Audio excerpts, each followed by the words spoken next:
So some of you know these as just tongs, right? Flipping food over in the pan, turning things. So they're nice to grab with. Some people grill with them. You can use them for vegan bacon, flipping pancakes. Just kind of grab them and turn them over. Maybe not a pancake turner, but you can flip onion rings, anything you like. But I want to show you today, this is actually going to prevent you from doing a lot of first aid because I use these to harvest my ego chumbos. So you might say, well, Steph, what the heck is an ego chumbo?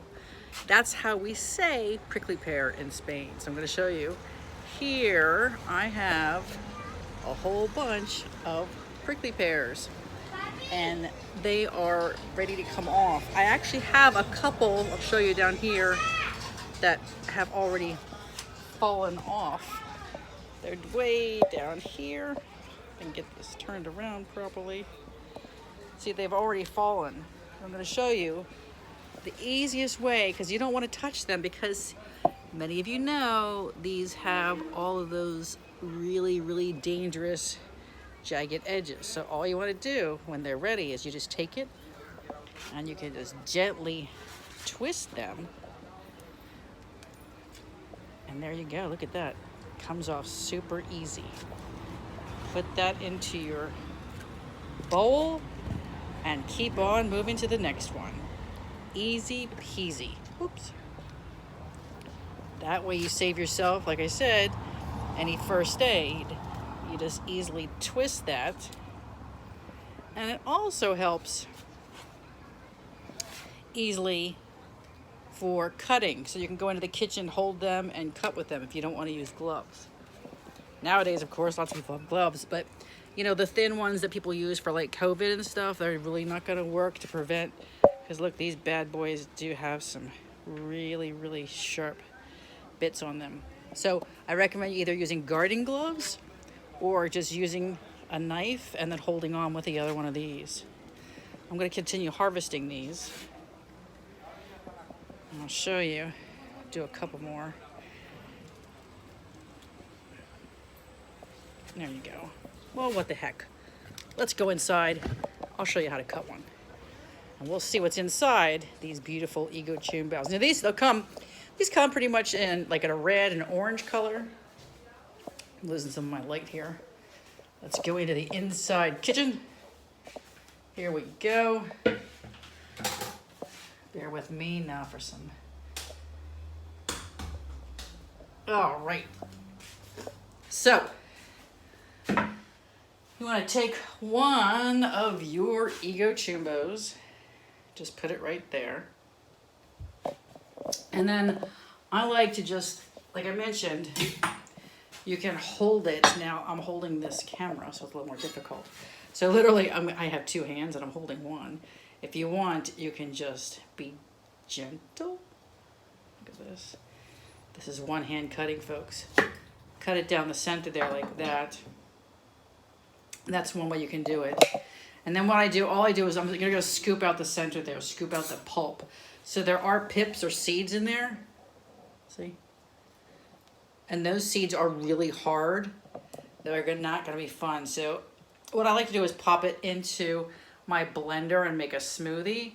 And then I'll pass it through like either smoothie or juice, and I'll pass it through a nut milk bag.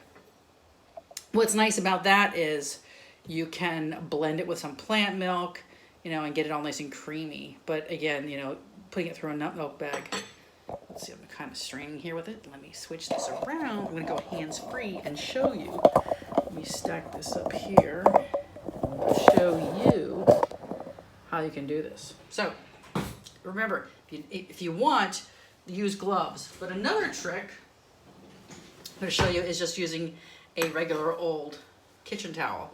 So I like to put my half of my ego chumbo in the kitchen towel, and then I just gently scoop out the meat with fruit, whatever you want to call it. So there you go. It almost is like, it comes out almost like, ooh, there's Bruno out in the garden barking. It's almost like, it looks like tomato to me. Look at that. Yeah, kind of like tomato. But then you don't mess with any of this. And then you can just wash this. So I'm gonna do another one. Pretty straightforward. I like to mix this with a lot of acid because these are kind of mild, so I put in a lot of acid. And then they get great coloring. Every single one is different. I'll let you know. It's kind of unique. Now I'm going to show you, like I mentioned, if you want, you can, now, super easy if you just want to use these tongs.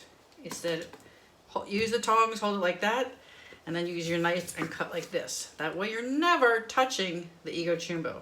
Because look, I've done it for years. I've touched them because I get a little bit, oh, how shall we say? I think I'm like, you know, I'm Rogue, or oh, I'm, you know, Crocodile Dundee, and oh, I've done this for years, and then, or maybe just I'm so hungry for it, or I'm a little lazy, or all the above, and I just reach in there, and then I end up spending 3 or 4 or 5 minutes pulling out with tweezers those little prickly hairs, and then they still bug me even the next day because I don't get them all. So there you go. I'm going to keep going on these. So I hope that you now have a better use for your tongs. Sorry this video is funky with the angles. But now I want to show you that you can easily use tongs for things other than just turning bacon or flipping maybe vegetables on your grill. You can use it to hold and protect your hands from getting splinters. That's right. So hopefully you have some Ego Chumbo maybe in your garden or your greengrocer. Don't be afraid of them. Sometimes when you buy them, they are already, they have kind of taken off some of the little pricklies, but it's always better to be prepared and be safe. So use your tongs to harvest them if you're getting them from a garden or from a friend, and then make sure that you use them to protect your hands and fingers. So stay safe, and I will see you soon on another one of our videos here at Baking Gastronomy. Make sure you check our website if you want to join any of our online courses. And if you haven't already, make sure you join this channel. Subscribe to this channel because we always love having you come on. Okay, bye.